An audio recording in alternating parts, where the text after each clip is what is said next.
اس کی عبادت کرو۔ ھذا صراط مستقیم، یہی صراط مستقیم سیدھا راستہ ہے۔ یہ کلام پیچھے حضرت عیسیٰ روح اللہ کلمۃ اللہ علیہ السلام کے کلمات کے ساتھ اور ان کے کلام سے ربط رکھتا ہے، ان کی شان بیان ہو رہی ہے۔ حضرت عیسیٰ روح اللہ کلمۃ اللہ جو اپنی قوم سے خطاب فرمائیں گے، مجھے اللہ نے یہ شان عطا فرمائی ہے، مجھے اللہ تبارک و تعالی یہ مرتبہ عطا کیا ہے، اس کے ضمن میں آخر میں حضرت عیسیٰ روح اللہ کلمۃ اللہ کا کلام ہے۔ لوگ فرما رہے ہیں بے شک میرا رب اور تمہارا رب، مجھے پیدا کرنے والا، تمہیں پیدا کرنے والا، میرا پروردگار، تم سب کا پروردگار، مجھے مرتبہ کمال تک پہنچانے والا اور کائنات کی ہر شے کو مرتبہ کمال تک پہنچانے والا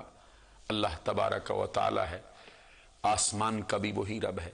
زمین کا بھی وہی رب ہے، سورج کو روشنی عطا کرنے والا وہ ہے، چاند کو نور عطا کرنے والا وہ ہے، آسمان میں ستاروں کو مزین کرنے والا اور آسمان کے اندر ستاروں کے چراغ روشن کرنے والا اللہ تبارک و تعالی ہے، وہی اس کا رب ہے۔ زمین کو بچانے والا وہ ہے، پہاڑوں کی میخیں گاڑنے والا وہ ہے، سمندروں کو چلانے والا وہ ہے، ہواؤں کو چلانے والا وہ ہے، فضاؤں کا قائم کرنے والا وہ ہے۔ یہ اللہ تبارک و تعالی کی شان ہے۔ ان اللہ ربی و ربکم فاعبدوہ ھذا صراط مستقیم، بے شک اللہ تبارک و تعالی میرا بھی رب ہے اور تمہارا بھی رب ہے، پس تم اسی کی عبادت کرو۔ حضرت عیسیٰ روح اللہ کلمۃ اللہ نے اپنی قوم کے ساتھ یہی فرمایا ہے۔ افسوس کہ حضرت عیسیٰ روح اللہ کلمۃ اللہ کے ماننے والوں نے اپنے نبی کا یہ فرمان بھی نہیں مانا اور اس پر بھی قائم نہیں رہے۔ وہ کہتے ہیں میں بھی اسی کی عبادت کرتا ہوں، تم بھی اسی کی عبادت کرو، مجھے بھی اللہ نے پیدا کیا ہے، تم کو بھی اللہ نے پیدا کیا ہے، اللہ تبارک و تعالیٰ کے سوا کوئی معبود نہیں۔ ھذا صراط مستقیم، یہی سیدھا راستہ ہے۔ اس کے بعد اگلی آیہ کریمہ میں حضرت عیسیٰ روح اللہ کلمۃ اللہ کے بارے میں قرآن کہتا ہے فَلَمَّا أَحَسَّ عِيسَىٰ مِنْهُمُ الْكُفْرَ قَالَ مَنْ أَنصَارِي إِلَى اللَّهِ، پھر جب حضرت عیسیٰ روح اللہ کلمۃ اللہ نے کافروں کی قوم سے کفر کو محسوس کیا تو پھر کیا کہتے ہیں؟ فرماتے ہیں قَالَ مَنْ أَنصَارِي إِلَى اللَّهِ، کون ہے جو اللہ تبارک و تعالیٰ کے دین کے معاملے میں میرا مددگار بن جائے، کون ہے جو اللہ کے لیے میری مدد کرے؟ اس کے جواب میں حضرت عیسیٰ روح اللہ کلمۃ اللہ کے امتیوں نے، ان کے ماننے والوں نے یہ نہیں کہا کہ آپ خود اللہ کے نبی ہیں، خود اللہ کے رسول ہیں، خود اللہ کا کلمہ ہیں، اللہ تبارک و تعالیٰ نے آپ کو بغیر باپ کے پیدا کیا ہے، آپ کو اللہ تبارک و تعالیٰ کا بڑا قرب حاصل ہے، تو مدد بھی اسی سے جا کے مانگ لیجئے، ہم سے کیوں مانگتے ہیں؟ بلکہ اس کے جواب میں آپ کے ماننے والوں نے، آپ کے حواریوں نے کہا، کیا کہا؟ قرآن بیان کرتا قال الحواریون نحن انصار اللہ، آپ کے ماننے والوں نے کہا ہم ہیں اللہ کے لیے آپ کے مددگار، ہم اللہ کے دین کی مدد کریں گے، ہم اللہ کے پیروکار بنیں گے، ہم اللہ کے لیے آپ کی مدد کرنے والے ہیں۔ آمنا باللہ، ہم اللہ تبارک و تعالیٰ پر ایمان لائے ہیں، واشہد بأننا مسلمون، اور گواہ ہو جائیں کہ ہم مسلمان ہیں، اللہ تبارک و تعالیٰ کی بارگاہ میں سر تسلیم خم کرنے والے ہیں، آپ کے فرما بردار ہیں۔ معزز و محترم ناظرین، اس مقام پر جو بات میں عرض کرنا چاہتا ہوں، حضرت عیسیٰ روح اللہ کلمۃ اللہ کا مرتبہ یہ ہے کہ وہ مردوں کو زندہ کرنے والے ہیں، وہ کوڑ کے مریضوں کو شفا دینے والے ہیں،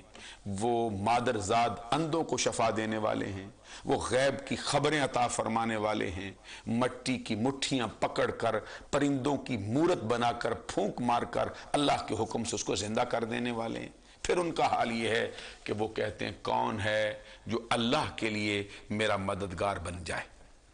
اس کے مظاہر کئی مقامات پر موجود ہیں۔ یہ اس سے پتہ چلتا ہے کہ اللہ تبارک و تعالیٰ کی عطا سے اللہ کی مخلوق بھی ایک دوسرے کی مدد کر سکتی ہے۔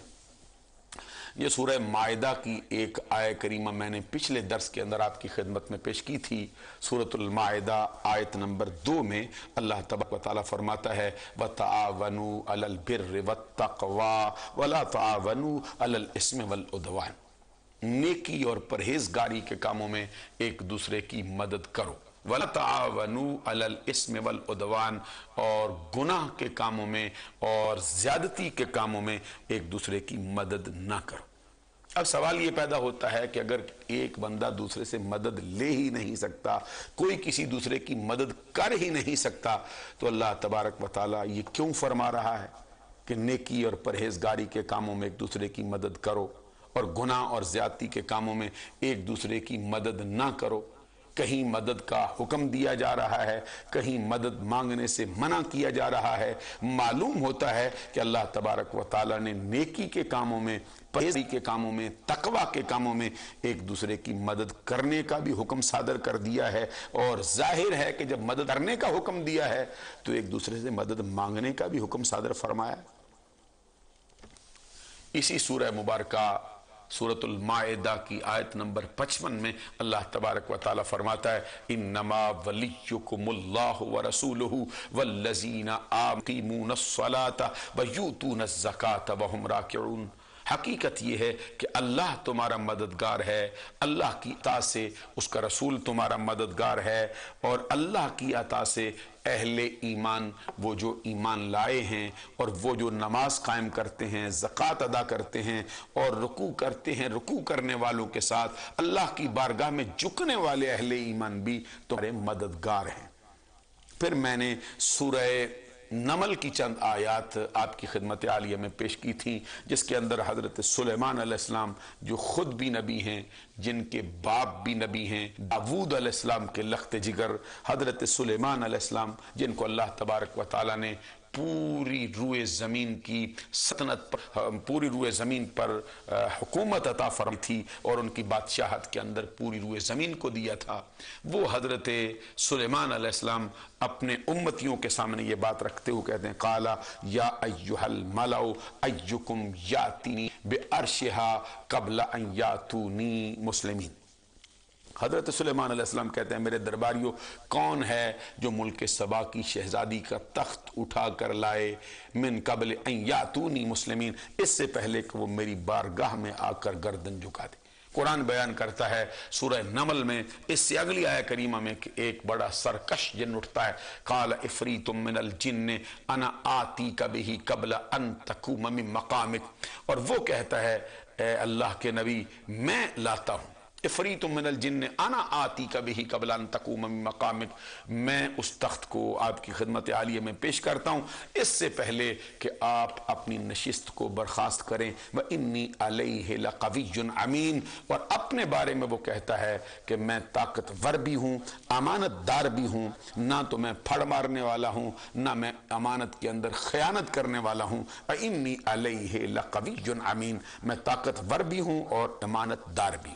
حضرت سلیمان علیہ السلام کو اس کی بات قبول نہیں ہوئی۔ قرآن کہتا ہے اس سے اگلی آیہ کریمہ میں کہ اللہ تبارک و تعالیٰ کا ایک برگزیدہ بندہ اٹھا اور کیا کہتا ہے قال الذی عندہ علم من الکتاب انا آتیک بہ قبل ان یرتد الیک طرفک۔ ایک کتاب کا علم رکھنے والا سلیمان علیہ السلام کا امتی حضرت سلیمان علیہ السلام کی بارگاہ میں عرض کرتا ہے میں آپ کی خدمت میں یہ تخت اٹھا کے لاتا ہوں اس سے پہلے آپ کی آنکھ جھپکنے سے بھی پہلے، ان یرتد الیک طرفک۔ ادھر وہ کہہ رہا ہے کہ میں لاتا ہوں، ادھر کیا دیکھنے میں آتا ہے فلما رآہ مستقرا عنده قال ھذا من فضل ربی۔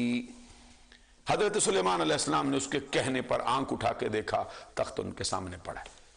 یہ بیان کسی قصہ کہانی کی کتاب کا نہیں ہے، یہ کسی مولوی صاحب کے لکھے ہوئے کلمات نہیں ہیں، کسی پروفیسر کے ملفوظات نہیں ہیں، کسی منطقی، کسی فلسفی، کسی پروفیسر، کسی ڈاکٹر، کسی دنیا دار، کسی حکمران کا کلام نہیں۔ اللہ تبارک و تعالیٰ اپنی پاکیزہ کتاب قرآن مجید کے اندر فرماتا ہے، جس کے بارے میں آقا کونین صلی اللہ علیہ وسلم فرماتے ہیں فضل کلام اللہ علی سائر الکلام کفضل اللہ اللہ علی خلقہ، قرآن کی فضیلت تمام کلاموں پر ایسے ہے جیسے اللہ کی فضیلت اس کی مخلوق پر ہے۔ اسی کتاب سے میں سنا رہا ہوں حضرت سلیمان علیہ السلام سے نبیوں سے بڑھ کر اللہ کا قرب کس کو حاصل ہو سکتا ہے۔ اور اس پہ لطف کی بات یہ ہے، خود بھی نبی ہیں، باپ بھی نبی ہے، باپ نبی بیٹا نبی۔ اللہ تبارک و تعالیٰ نے ان کو باپ کو کتاب سے بھی مالا مال فرمایا ہے۔ صاحب کتاب نبی ہیں ان کے والد محترم حضرت داود علیہ السلام، جن کے سینہ اقدس پر زبور اتری ہے۔ اور حضرت سلیمان علیہ السلام اپنے درباریوں سے کہتے ہیں، درباریوں نے جواب میں یہ نہیں کہا،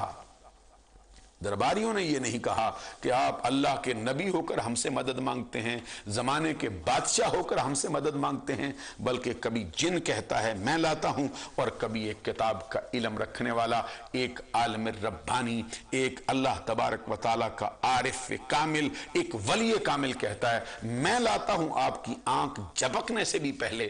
ابھی اٹھتا بھی نہیں ہے، ادھر وہ کہہ رہا ہے۔ قرآن کہتا ہے فَلَمَّا رَآهُ مُسْتَقِرًّا عِنْدَهُ، سلیمان علیہ السلام نے آنکھ اٹھا کے دیکھا، تخت ان کے سامنے پڑا ہے۔ اللہ اکبر، قربان جائیں رب ذوالجلال نے اپنے بندوں کو کس طرح کی طاقت عطا فرمائی ہے، ان کو اللہ تبارک و تعالیٰ نے کیسی شان سے مالا مال کیا ہے۔ ادھر وہ ان کی زبان سے نکلتا ہے، ادھر کتنا بھاری برکم تخت ہے جس کے بارے میں مفسرین کرام نے فرمایا 1700 میل کے فاصلے پر پڑا تھا، جس کے اوپر کئی دیواریں چنی گئی تھیں، جس پر کئی دروازے لگا کے تالے لگائے گئے تھے، اور ان دروازوں پر اور ان دیواروں پر کئی پہرہ دار بٹھائے گئے تھے۔ سلیمان علیہ السلام کے امتی کی شان کا حال یہ ہے، نہ وہ 2 رکعت نماز نفل پڑھنے کی اجازت کا طلبگار ہوتا ہے، نہ وضو کا مطالبہ کرتا ہے، نہ دعا کے لیے درخواست کرتا ہے، نہ پتہ پوچھتا ہے، نہ کوئی رہبر و رہنما لیتا ہے، نہ یہ پوچھتا ہے بتاؤ پڑا کہاں ہے، وہ ملک کہاں ہے، وہ علاقہ کہاں ہے، وہ جگہ کہاں ہے، وہ تخت کہاں ہے، کس انداز کا ہے، نہ اس کا رنگ پوچھتا ہے، نہ اس کا انداز پوچھتا ہے، ادھر اس کی زبان سے نکلتا ہے، ادھر وہ تخت ان کے سامنے پڑا۔ اور یہ مثال ہے اس مدد کی جس کو کہا جاتا ہے کہ یہ ایسی استعانت ہے جو ما فوق الاسباب ہے، جس کے نیچے کوئی سبب ظاہری طور پر موجود نہیں ہے۔ میں عرض کرتا ہوں، یہاں تو سلیمان علیہ السلام کہتے ہیں، ایک آیہ کریمہ سورہ آل عمران سے پیش کرنا چاہتا ہوں، جس میں اللہ تبارک و تعالیٰ نے آیت نمبر 81 میں اللہ تبارک و تعالیٰ فرماتا ہے وَإِذْ أَخَذَ اللَّهُ مِيثَاقَ النَّبِيِّينَ لَمَا آتَيْتُكُم مِّن كِتَابٍ وَحِكْمَةٍ ثم جاءكم رسول مصدق لما معكم لتؤمنن به ولتنصرنه۔ یاد کرو جب اللہ تبارک و تعالیٰ نے تمام نبیوں سے عہد و پیمان لیا، کس بات کا پیمان لیا ہے، کس بات کا وعدہ لیا ہے، کس بات کا بند کیا ہے اپنے نبیوں کو، لما آتیتکم من کتاب و حکمت، جب میں تمہیں کتاب عطا کروں، جب میں تمہیں حکمت عطا کروں، جب میں تمہیں نبوتوں سے سرفراز کروں، جب میں تمہیں رسالت عطا کروں، جب میں تمہیں اپنا نمائندہ بنا کے دنیا کے اندر بھیجوں، اور تمہارے نام کا ڈنکا زمانے میں بجنے لگ جائے، ایسی حالت میں کیا ہو، ثم جاءکم رسول مصدق ما معکم، پھر تشریف فرما ہو جائے تمہارے پاس رسول۔ کون سا رسول؟ مصدق لما معکم، جو کچھ تمہارے پاس ہے اس کی تصدیق کرنے والا ہے، تمہاری کتابوں کو سچا بتائے، تمہاری نبوتوں کو سچا بتائے، تمہاری رسالتوں کو سچا بتائے، تمہارے ضابطۂ حیات کو درست قرار دے، تمہارے دستور کو، تمہارے منشور کو درست قرار دے۔ اور مصدق لما معکم لتؤمنن بہ ولتنصرنہ، اور تمہارے لیے ضروری ہے زمانہ تمہارے دامن میں پناہ لے رہا ہو، تمہارے نام کے ڈنکے بج رہے ہوں، زمانہ تم کو مل جاؤ ماوا سمجھ چکا ہو، زمانے کی نگاہیں تمہاری طرف اٹھ رہی ہوں، ہر کوئی تمہارا کلمہ پڑھ رہا ہو، جب وہ نبی تشریف لائے تم اپنا کلمہ چھوڑ کے اس نبی کا کلمہ پڑھنا، زمانہ تم پر ایمان لائے تم اس رسول پہ ایمان لانا، لَتُؤْمِنُنَّ بِهِ وَلَتَنْصُرُنَّ، ضرور تم اس پر ایمان بھی لانا اور ضرور اس کے مددگار بھی بن جانا۔ یہاں پر میں یہ بات عرض کرنا چاہتا ہوں کہ اللہ تبارک و تعالیٰ خود تلقین کر رہا ہے کہ جب میرا نبی تشریف فرما ہو جائے اس پر ایمان بھی لانا، اس کے خدمت گزار بھی بن جانا۔ تو یہاں پر میں یہی عرض کرنا چاہتا ہوں، اگر مدد کرنا جائز ہی نہیں تو اللہ تبارک و تعالیٰ خود مدد کا حکم کیوں دے رہا ہے؟ گفتگو میری جاری رہے گی مختصر سے وقفے کے بعد۔